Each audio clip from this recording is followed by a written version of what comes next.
tema también para ellos durante este curso. Bueno, pues vamos a dedicarnos ahora tiempo a lo que es la lectura y la meditación de la palabra.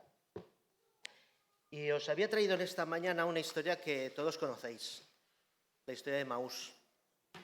El camino de Maús, que está recogida en Lucas. Yo creo que es una historia que nos gusta a todos. Es una historia muy bonita. Y quisiera sacar simplemente algunas enseñanzas que nos pueden ayudar a nosotros en esta mañana y que pienso que nos pueden servir de ayuda.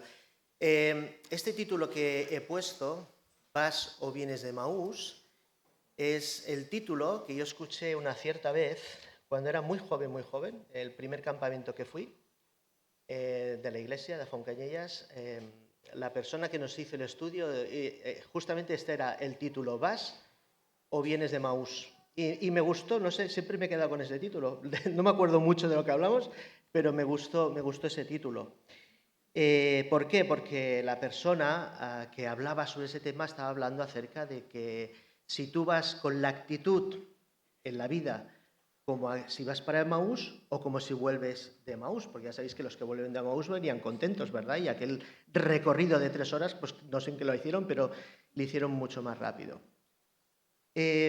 Cuando va pasando el tiempo, seguramente a vosotros os pasa lo mismo, uno se da cuenta de ciertas cosas. Y una de las que yo me he dado cuenta es que es necesario ir y es necesario volver. A veces las cosas no van tan rápido, las cosas no es solamente cuestión de actitud. A veces hay cosas que hay que pasarlas y son así. Y eso es lo que yo os quisiera enfatizar en esta mañana. Y por eso vamos a hacer la lectura del relato, ¿de acuerdo? En Lucas, en el capítulo 24, y vamos a empezar en el versículo número 13. Yo lo voy a leer en otra versión porque siempre creo que ayuda el poder escucharlo y leerlo en versiones diferentes. Y dice así el versículo 13. Aquel mismo día, se está refiriendo al domingo de resurrección, dice, aquel mismo día, 2 de ellos se dirigían a un pueblo llamado Emaús, a unos 11 kilómetros de Jerusalén. Iban conversando sobre todo lo que había acontecido. Sucedió que mientras hablaban y discutían, Jesús mismo se acercó y comenzó a caminar con ellos. Pero no le reconocieron, pues sus ojos estaban velados. ¿Qué venís discutiendo por el camino?, les preguntó. Se detuvieron cabizbajos, tristes, dicen otras versiones, y uno de ellos, llamado Cleofás, le dijo, ¿eres tú el único peregrino en Jerusalén que no se ha enterado de lo que ha pasado recientemente? ¿Qué es lo que ha pasado?, les preguntó. Lo de Jesús de Nazaret. Era un profeta poderoso en obras y en palabras delante de Dios y de todo el pueblo. Los jefes de los sacerdotes y nuestros gobernantes lo entregaron para ser condenado a muerte y lo crucificaron. Pero nosotros abrigábamos la esperanza de que fuera Él quien redimiría a Israel. Es más, hace ya 3 días que sucedió todo esto. También algunas mujeres de nuestro grupo nos dejaron asombrados. Esta mañana, muy temprano, fueron al sepulcro, pero no hallaron su cuerpo. Cuando volvieron, nos contaron que se les habían aparecido unos ángeles, quienes les dijeron que Él estaba vivo. Algunos de nuestros compañeros fueron pues al sepulcro y lo encontraron tal y como habían dicho las mujeres. Pero a Él no lo vieron. Esta frase es muy curiosa, pero a Él no le vieron. Versículo 25, qué torpes sois, les dijo, y qué tardos de corazón para creer todo lo que han dicho los profetas. ¿Acaso no tenía que sufrir el Cristo estas cosas antes de entrar en su gloria? Entonces, comenzando por Moisés y por todos los profetas, les explicó lo que se refería en él en las Escrituras. Al acercarse al pueblo a donde se dirigían, Jesús hizo como que iba más lejos. Pero ellos insistieron, quédate con nosotros, que está atardeciendo, ya es casi de noche. Así que entró para quedarse con ellos. Luego, estando con ellos a la mesa, tomó el pan, lo bendijo, lo partió y se lo dio. Entonces se les abrieron los ojos y le reconocieron, pero él desapareció. Se decían el uno al otro, ¿no ardía nuestro corazón mientras conversaba con nosotros en el camino y nos explicaba las Escrituras? Al instante se pusieron en camino y regresaron a Jerusalén. Allí encontraron a los 11 y a los que estaban reunidos con ellos. Es cierto, decían, el Señor ha resucitado y se le ha aparecido a Simón. Los 2, por su parte, contaron lo que les había sucedido en el camino y cómo habían reconocido a Jesús cuando partió el pan. Todavía estaban ellos hablando acerca de esto cuando Jesús mismo se puso en medio de ellos y les dijo: paz a vosotros. Aterrorizados creyeron que venía un espíritu. ¿Por qué os asustáis tanto?, les preguntó. ¿Por qué dudáis? Mirad mis manos y mis pies, soy yo. Tocadme y ved. Un espíritu no tiene ni carne ni huesos, como veis que tengo yo. Dicho esto, les mostró las manos y los pies. Como ellos no acababan de creerlo a causa de la alegría y del asombro, les preguntó: ¿tenéis algo de comer? Le dieron un pedazo de pescado asado, así que lo tomó y se lo comió delante de ellos, y luego les dijo: cuando todavía estaba yo con vosotros, os decía que tenía que cumplirse todo lo que está escrito acerca de mí en la ley de Moisés, en los profetas y en los salmos. Entonces les abrió el entendimiento para que comprendieran las escrituras. Esto es lo que está escrito, les explico: que el Cristo padecerá y resucitará al tercer día, y en su nombre se predicará el arrepentimiento y el perdón de pecados a todas las naciones, comenzando por Jerusalén. Vosotros sois testigos de estas cosas. Ahora voy a enviaros lo que he prometido a mi Padre, pero quedad en la ciudad hasta que seáis revestidos del poder de lo alto. Después los llevó Jesús hasta Betania, allí alzó las manos y los bendijo. Sucedió que mientras los bendecía se alejó de ellos y fue llevado al cielo. Ellos entonces lo adoraron y luego regresaron a Jerusalén con gran alegría y estaban continuamente en el templo alabando a Dios. Bueno, todos conocemos el contexto de esta historia. Domingo de Resurrección, quizá el domingo más importante de la historia, cuando nuestro Señor Jesús resucitó de los muertos. Vemos dos apóstoles, que seguramente podría ser el mediodía, en un momento del día, cuando ya habían pasado todas esas cosas, que se encuentran en un momento complicado y difícil. A veces nosotros juzgamos mucho a los apóstoles, pero tendríamos que ver qué haríamos nosotros, porque yo me identifico completamente con ellos, porque no es fácil eso. A veces nosotros venimos a una situación nueva en septiembre ahora, lo decía Javi el domingo pasado, y decía: ¡wow!, un programa informático nuevo, y eso nos cambia todo, ¿verdad? Y parece que las cosas nos cambian. ¿Cuántas situaciones en nuestra vida el contexto nos cambia y cambia nuestro estado de ánimo, nuestro estado de humor, cambia nuestra esperanza del futuro, cambian muchas cosas, ¿no? ¿Os imagináis que esos que habían invertido todos sus últimos años de su vida, los momentos más importantes de su vida, los habían invertido en alguien que decía que iba a ser el libertador y que ahora había muerto, había resucitado, porque no estaban seguros de ello? Entonces les invade la incertidumbre y les invade, pues, ese momento de no saber el qué. Un impacto emocional que seguramente causó estragos en ese momento en ellos, aunque ellos empezaron ese camino, pues, hablando entre ellos. Yo en esta mañana quisiera hablaros de tres cosas rápidamente acerca de este pasaje, que yo creo que es importante que podamos hablar. El primero es el proceso. Me encanta que este relato se sitúe en un camino, porque todos caminamos, ¿verdad? Y hay algunos que les gusta más que a otros, pero todos caminamos. Yo creo que el camino, de alguna manera, expresa muy bien lo que es un proceso.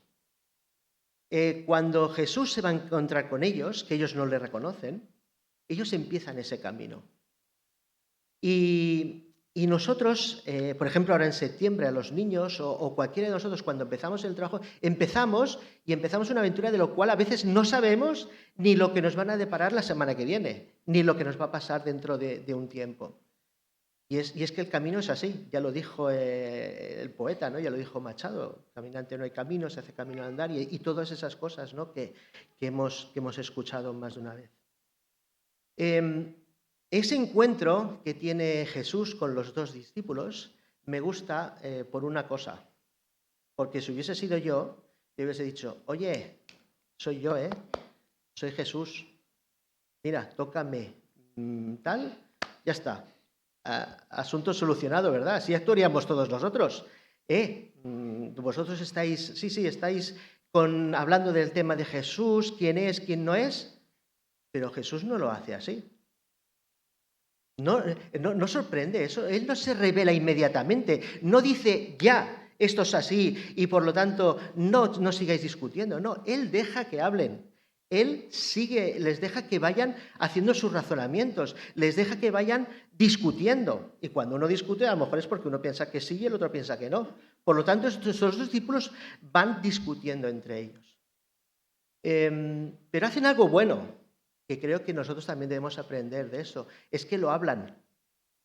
A veces nos pasan cosas en la vida y nos quedamos callados y no somos capaces de expresar cuando tenemos algo difícil en nuestra propia vida. A veces hay situaciones y te lo callas y te lo guardas para ti, sobre todo aquellos que somos introvertidos, todavía con más razón, ¿no?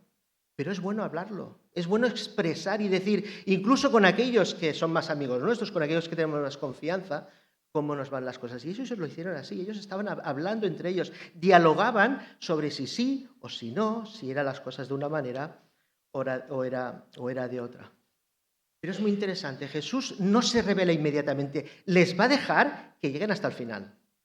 Y ese camino de 11 kilómetros son unas 3 horas, todos lo sabéis, 4, un cuarto de hora, 1 kilómetro más o menos cuando el paso es ligero, es normal. Bueno, pues en esas 3 horas, ¿cuánto darían de hablar, no? ¿Cuánto darían de poder? Y entonces dice que los discípulos, cuando oían lo que les estaba diciendo, eso les cautivaba. Esa pesadumbre, esa tristeza, se iba de alguna manera disipando.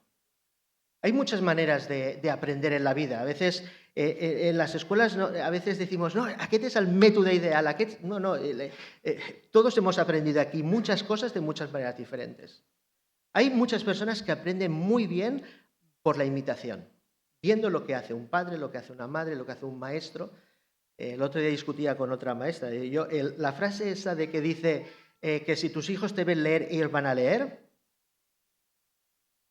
no sé si siempre se cumple, no sé, yo por lo menos me ha costado mucho. Pero bueno, es una frase. Pero hay gente que sí, hay gente que aprende viendo lo que hacen sus padres, lo que hacen las personas que tienen un alrededor. Y está muy bien, es una buena manera de aprendizaje. Hay otras personas que aprenden de la manera tradicional, como quizá aprendisteis todos vosotros en la escuela, en la cual pues, el profesor se pasa allí una hora hablando y va escuchando y va y de lo cual te queda pues una parte pequeña de lo que él ha dicho, pero te queda esa parte. Pero una parte muy importante del aprendizaje es por descubrimiento. Cuando tú estiras de la curiosidad, cuando tú ves que alguien tiene curiosidad por algo y esa tú la vas tirando y vas provocando, al final esa persona descubre algo por sí mismo que normalmente dicen los neurocientíficos que se queda anclada en el cerebro. Hoy la escuela aboga por este tipo de aprendizaje, que a veces a los más mayores cuesta un poco más de entender, ¿de acuerdo? Pero aboga por ese tipo de aprendizaje, lo que es el aprendizaje por descubrimiento.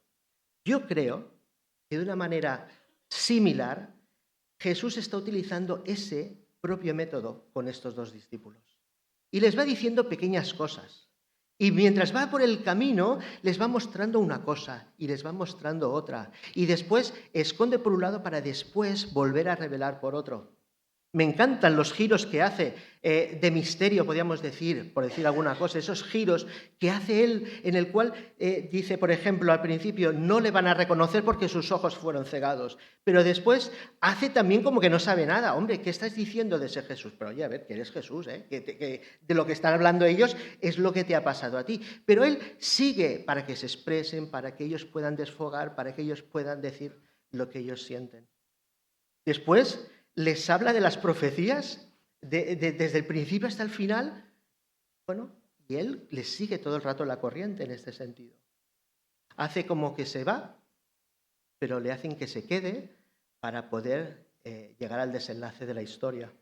Y cuando ya por fin le han visto, cuando ya por fin saben al partir el pan, saben y se dan cuenta de que Él es el Jesús, el que decían que no veían, del cual dudaban que está allí sentado con ellos, entonces justo en ese momento desaparece.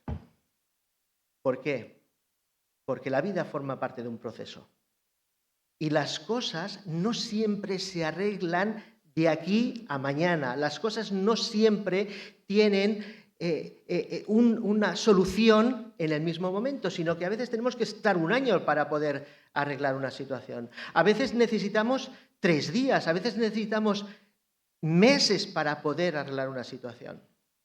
Y eso yo creo que de alguna manera es lo que nos está también demostrando esta parte de la lección en cuanto al camino de Emaús. A veces hay ciertas situaciones en nuestra vida, ahora cuando llegamos al trabajo, en el cual tú pensabas que las cosas eran de una manera y de pronto cambian y son de otra manera diferente. Bueno, pues, ¿qué me quiere el Señor enseñar con esto? Voy a tener que necesitar tiempo para poder asimilarlo. Los procesos en la vida son necesarios. Y a veces este proceso encadena otro y a veces este otro encadena otro más allá. Y para nosotros el descubrimiento personal es importante, el poder decir qué quiere el Señor que yo aprenda, qué está haciendo para que yo madure en la situación en la cual estoy pasando ahora. Y muchos lo sabemos, a veces es la pérdida de un familiar.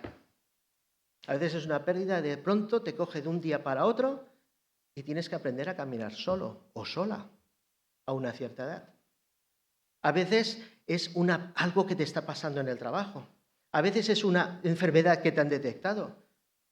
Incluso nosotros, por lo menos a mí me ha pasado, yo veo ciertos procesos en la vida de mis hijos que yo podría decirles, escolta, que això es fa així, ja està, no cal que li donis més voltes, pero tienes que esperar a que pasen su proceso. Tienes que esperar a que ellos mismos puedan descubrir y darse cuenta de que la situación es así. Seguro que vosotros y vosotras sabéis de lo que estoy hablando.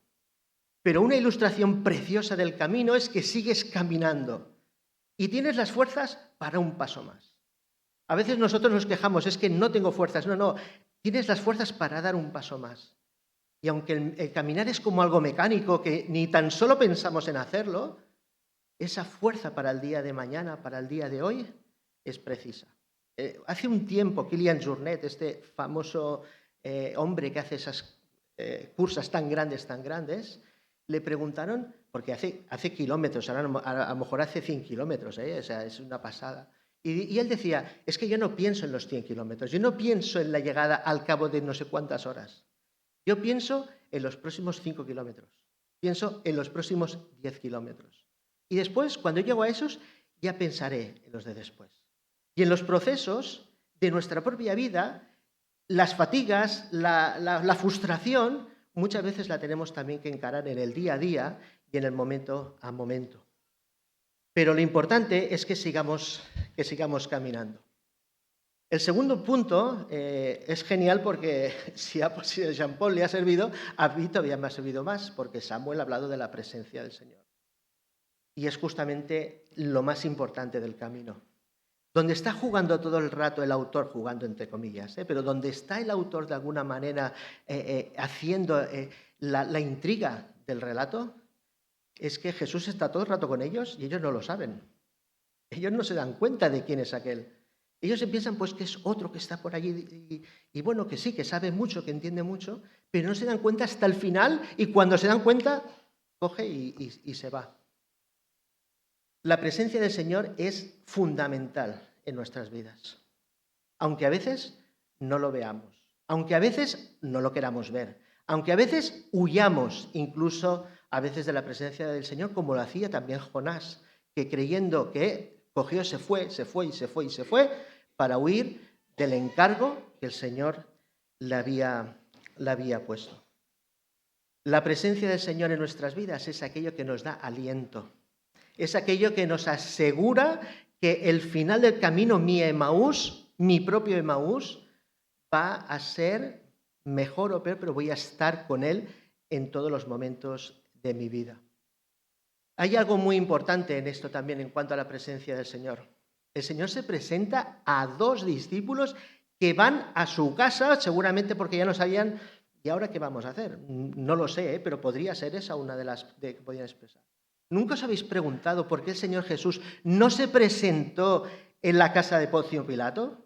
Y su mujer, ¿veus? Ya te lo dije, que él ¿ves? Podía haberse presentado allí, ¿verdad? Podía haberse presentado ante Anás, ante Caifás, y no se presenta ante los suyos. Se presenta a lo sencillo, aquel que realmente le busca, aquel que realmente tiene deseo y lo necesita. Y a veces nosotros pensamos, Dios estará demasiado ocupado para mí. No, Dios tiene tiempo para ti. Dios quiere compartir su tiempo contigo. Lo vimos en la aparición en el mar, cuando les dice que salir a pescar y pescan al otro lado y después hay cientos de peces para compartir, para tener comunión con Él en todo momento. Así pues, en el camino no estamos solos. Días después les dirá a esa frase que todos recordamos, pero recibiréis poder cuando haya venido sobre vosotros el Espíritu Santo. Y el Espíritu Santo está en cada una de vosotras, en cada uno de nosotros, para poder tener la presencia de Jesús en nuestros corazones. Dios actúa en el camino de nuestras vidas y lo hace según nuestras necesidades, pero no olvidemos una cosa, según su propósito. Porque Dios tiene un propósito también para ti. A veces conjugar las dos cosas nos puede resultar difícil. A veces conjugar las dos cosas no es lo que a mí me interesa, no es lo que yo quiero. Pero Dios, si quiere hacer algo contigo y tú le dejas, te va a llevar al destino que Él quiere. Me encanta, hablando de caminos, cómo Dios trata a Elías. ¿Os acordáis? Cuando después de Elías de haber hecho milagros increíbles en la montaña del Carmelo, después de haber hecho aquellos milagros quizá que más te impactan en la palabra de Dios, después, por culpa de una reina, por culpa de las palabras de esa mujer, empieza a apesumbrarse, empieza a estar, pues triste, lo que sea, y se deja caer debajo de un enebro. Y Dios no viene como aquel, oye tú, ¿qué haces aquí? Le pone comida y le va a preparar un tiempo donde al final de ese camino, en ese momento, se va a presentar como el silbo apacible, como aquel que quiere restaurar, como aquel que quiere volver a renovar las fuerzas que no tiene ninguna. Y después de Elías, cuando le dice que el torrente se seca, que había estado permaneciendo allí, y le envía a casa de una viuda. Mira que había casas, Mira que había casas. Pues tiene que ir a casa de una viuda, no porque sea una viuda, porque sabíais vosotros que tenía muy poco aquella mujer para poder compartir. Pero Dios cumple el propósito que tenía para Elías. Y lo mismo va a hacer contigo si tú, de alguna manera, te pones a su disposición para que Dios trabaje contigo. El último de los puntos que yo también quisiera compartir con vosotros en esta mañana es el poder de la palabra. No ardía nuestro corazón. Qué expresión más bonita, ¿eh? Qué expresión, qué bien lo describe Lucas. No ardía nuestro corazón. ¿Y qué os voy a decir yo, no? ¿Qué os voy a decir yo a aquellos que ya tenéis muchos años en el Señor? Cuando uno está pasando por ciertas dificultades en la vida, cuando estamos pasando hacia nuestro Emaús concreto, pues cuando leemos la palabra arde en nuestro corazón. Y él es muy curioso porque ellos ya con eso, ya parecía, aunque no lo hubiesen visto, eso ya les había reconfortado, eso ya les había dado otro ánimo, ya veían las cosas de una manera diferente. Bueno, pues eso es lo que nos pasa a nosotros. Nosotros podemos estar en diferentes caminos de nuestra vida, en diferentes procesos de nuestra vida y tener la Biblia allí en la estantería y dejar que pase un día, otro día y otro día y lamentándonos, uy, ¿por qué me ha pasado això? ¿Y por qué me ha pasado aquello? Pero cuando uno abre la palabra de Dios, Dios te habla a ti.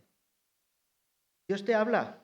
Es así de sencillo. Un día lo notarás más, otro día lo notarás menos, otro día... Pero cuando tú haces una lectura constante de la palabra de Dios, Dios habla a tu vida para que tú puedas tomar la decisión y para alinear el propósito que Dios tiene contigo con tu necesidad, con tu prioridad y con lo que Él quiere para tu vida. Y el mismo Jesús consuela y ayuda a través de su palabra a cada uno de nosotros. El Salmo 119, lo sabéis, es un salmo que habla acerca del valor de la palabra, de la utilidad de la palabra en cada uno de nosotros. Fijaos lo que dice en el versículo 49 y 56 que me gustaría leeros en esta mañana. Acuérdate de la palabra dada a tu siervo, en la cual me has hecho esperar. Nosotros no esperamos a que las situaciones a veces cambien, porque a veces el jefe no cambia, por más que tú lo quieras. A veces el puesto que te han puesto en el trabajo, ese no cambia, porque a lo mejor Dios quiere que cambies tú. A lo mejor Dios quiere que tú experimentes un momento de dependencia especial con Él y no cambia eso por más que lo pidas. Pero Él dice, acuérdate de la palabra de tu siervo en la cual me has hecho esperar. Ella es mi consuelo en la aflicción. La aflicción continúa, porque cuando tú pierdes a alguien, lo has perdido. Y la aflicción está allí. Y las fases que pasamos en la vida, en el luto, por ejemplo, son esas y son así. Unos los pasarán más rápido, otros los pasarán más. Pero el consuelo ofrecido en ese momento es muy diferente cuando uno confía en las cosas del Señor. Porque tu dicho me ha vivificado, me trae vida, me trae esperanza, me otorga libertad. Los soberbios se burlaron mucho de mí, mas no me he apartado de tu ley. Me acordé, oh Señor, de tus juicios antiguos y me consolé. Horror se apoderó de mí a causa de los inicuos que dejan tu ley. Cánticos fueron para mí tus estatutos en la casa donde fui extranjero. Si seguís leyendo todo el capítulo 119, habla de las maravillas de la palabra de Dios para nosotros. Por lo tanto, para resumir esta breve, dice que los discípulos necesitaron hacer el camino de ida y el de vuelta. El de vuelta fue quizá mucho más rápido, quizá fue con la esperanza y la alegría, pero no se acabó allí. Tuvieron que llegar con sus otros discípulos, porque ellos tenían que dar las buenas nuevas de lo que habían visto.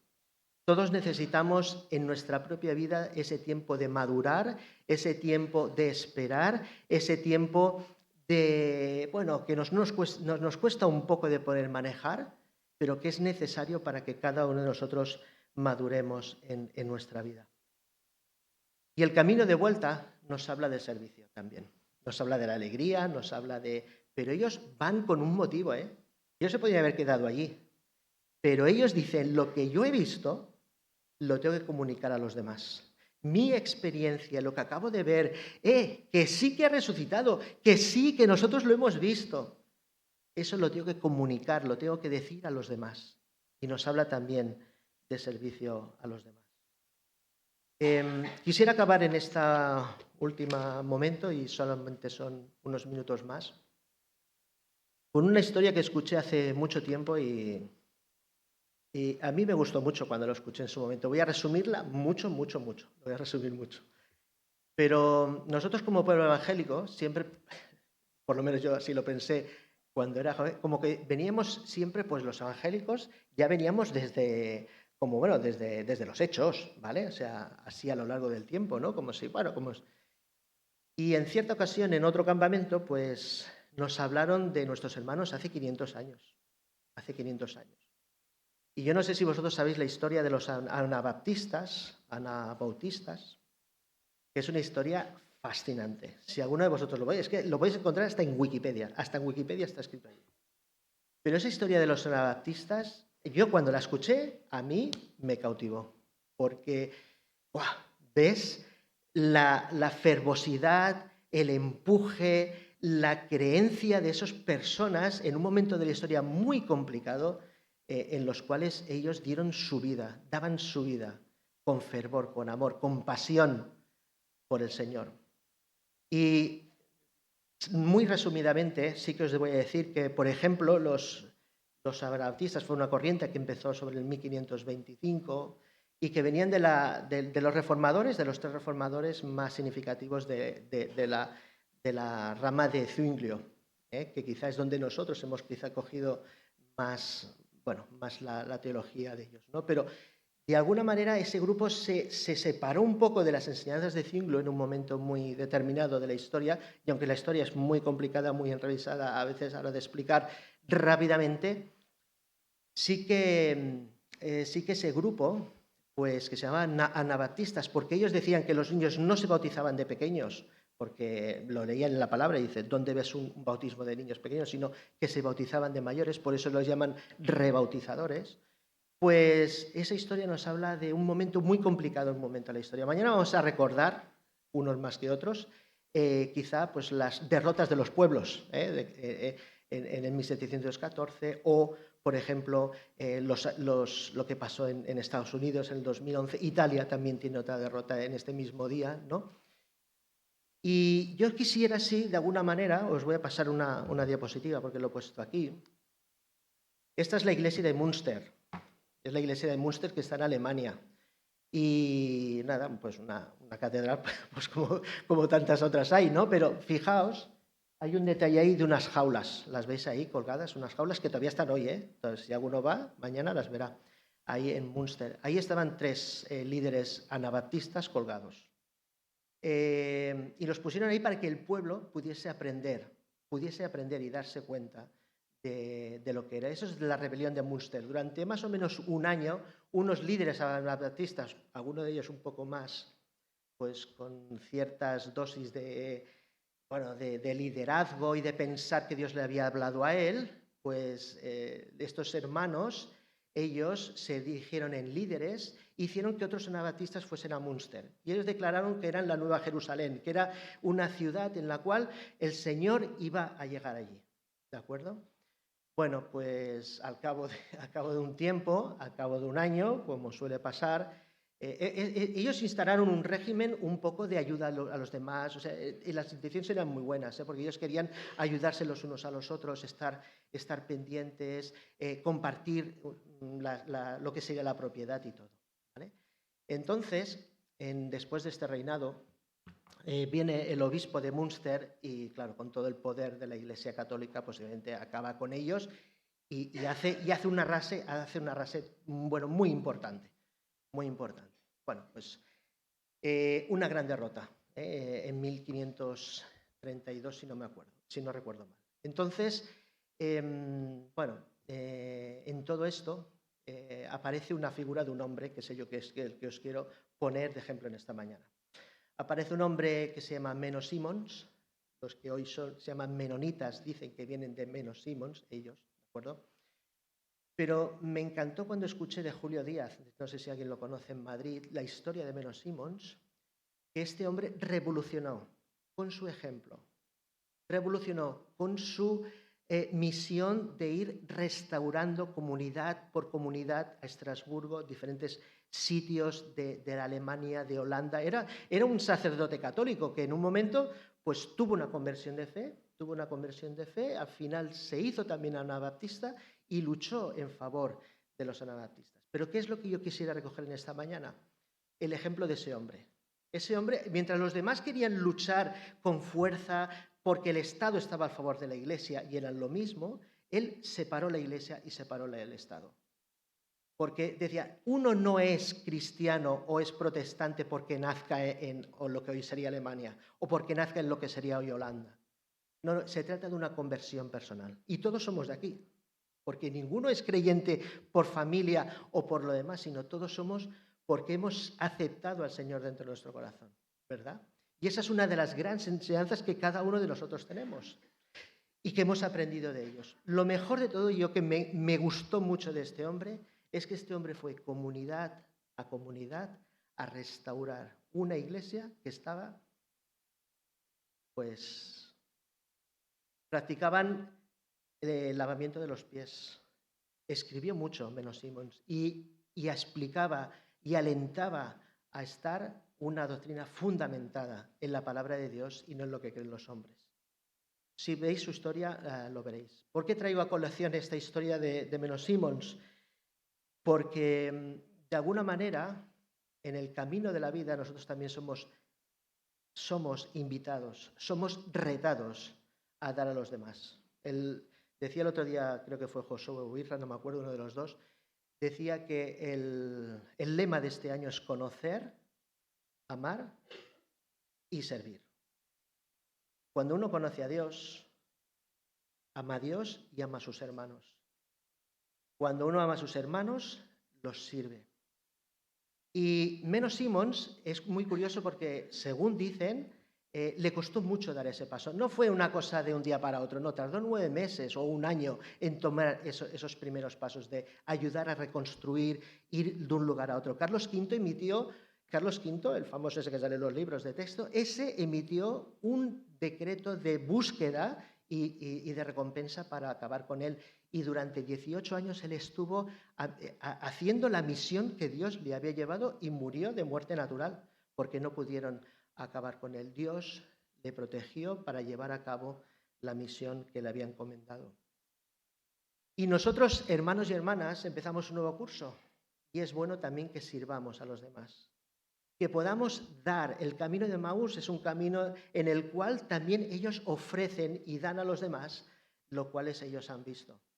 Ya sea a nivel de evangelización, ya sea en el servicio hacia los demás, con los niños, con los mayores, en el lugar que Dios te ha colocado, es bueno que nos demos a los demás, que podamos restaurar, que podamos ayudar a colaborar y a dar a aquellos que están a nuestro lado. Qué importante que es eso. Qué importante es que podamos ofrecer y ser de ayuda a los que están a nuestro alrededor. Y con esto acabo en esta mañana con el deseo y la palabra de ánimo de que somos confortados a través de la presencia del Señor y del Espíritu Santo en nuestras vidas, de que seamos conscientes cada uno de nosotros que en los procesos de la vida Dios está de nuestro lado, está con nosotros, pero que debemos darnos a los demás, que debemos ofrecer y dar aquello que el Señor nos ha dado. Que lo mejor que estamos dando en nuestros lugares de trabajo, con más calidad, lo podamos dar también en el lugar, en la iglesia o con los hermanos y la familia y los que están a nuestro alrededor. Que el Señor bendiga su palabra y la fructifique en nuestros corazones. Vamos a hacer una oración y nos despedimos.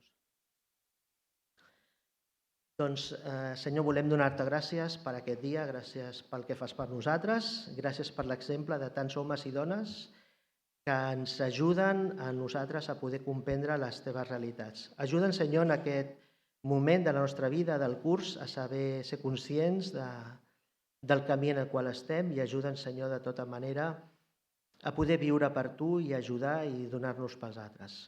Beneix aquesta església, Senyor, beneix aquests nens i ens posem a les teves mans a tot moment. En el nom del teu fill, el Senyor Jesucrist. Amén.